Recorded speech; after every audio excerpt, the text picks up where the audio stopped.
What up? Welcome back to the Necro Zoo. I am Bones, and in this one, we're going to take a look at another McFarlane DC Multiverse repaint. Now, in this one, I did work on the Arkham Origins Deathstroke. I have been working on this for a bit, but I'm pretty much done with it. A lot of things that I wanted to add are complete.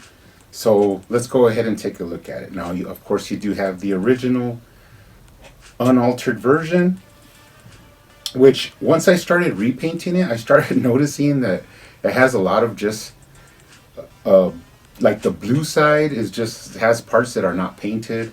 And the more I started detailing it, I just had to keep going and going until I got every little detail that until I was satisfied. But this is the original unaltered version. A lot of the things that people didn't like about this one was the fact that the sheath was, you could see it from the other side. It was only it was missing a side, so you could see the sword through there. And then the pins on the knees should have been like that copper color, and they were like a dark blue.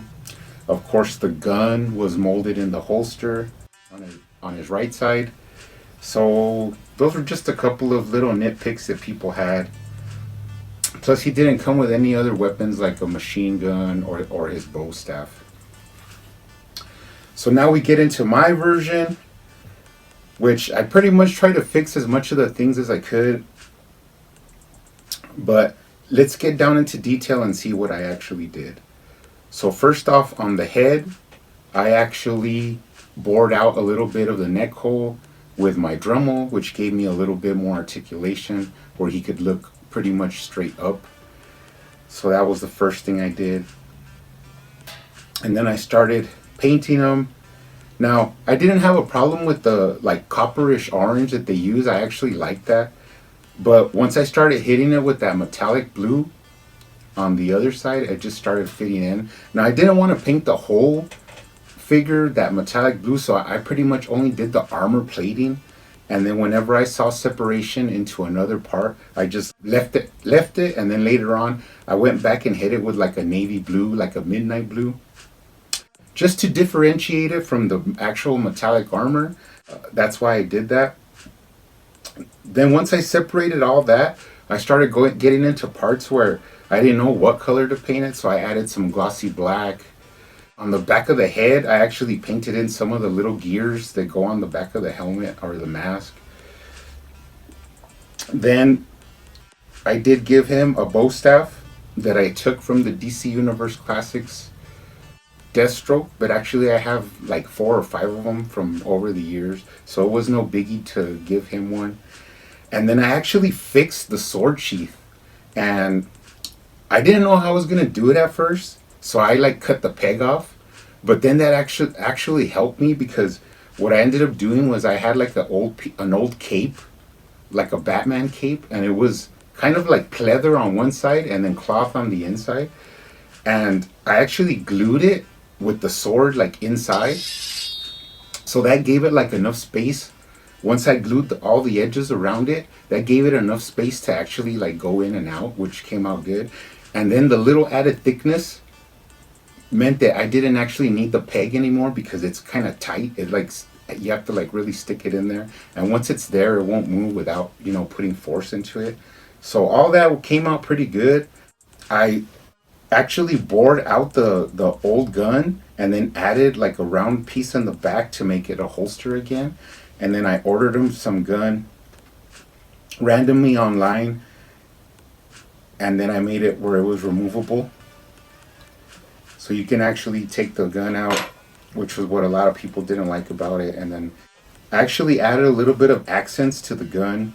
I painted the brown on the grips, just to add some little bit of detail. So after I did all that, then I really went on like adding detail paint, which is where like I painted in The shells on his shoulder, they were originally all like that orange color, and I painted them red with like gold on the backside.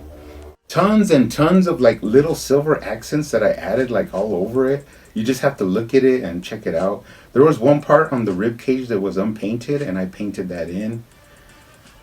I mean, it came out pretty nice. I like it. I actually, like I said, I painted the pinholes on the like right by the shins. That way they actually match, so it doesn't look as bad. And then I did the back as well. I painted gloss on the boots, and then some flat black on the bottom of the soles just to give it separation. So I actually put a lot of work into this. It took me a lot of hours, and I would just, come in here to my office and just start painting and relaxing. So it was pretty fun. I also did end up painting the grenade that he has on his left side. Just so much detail. If you keep looking at this over and over again, you'll catch all the little details that I added. The very last thing I did was, I'm not too much of a wash guy. I just don't. Besides that, I don't know how to do it. I just don't like sometimes how it looks, or like how it like overtakes. Like you start doing it and you just like overdo it. But I did add a little bit of silver to like the damage, like on his mask on the right side. I had a little bit of silver, and then wherever I saw a little bit of indentation, like in the armor, I added a little bit of silver. And that was the very last thing that I did. All in all, to me, he came out pretty good. Now I do have my original unaltered version for the shelf, and then I'll put my custom version next to that one. So they'll be up there on the McFarlane display right next to each other. Pretty cool. I had fun.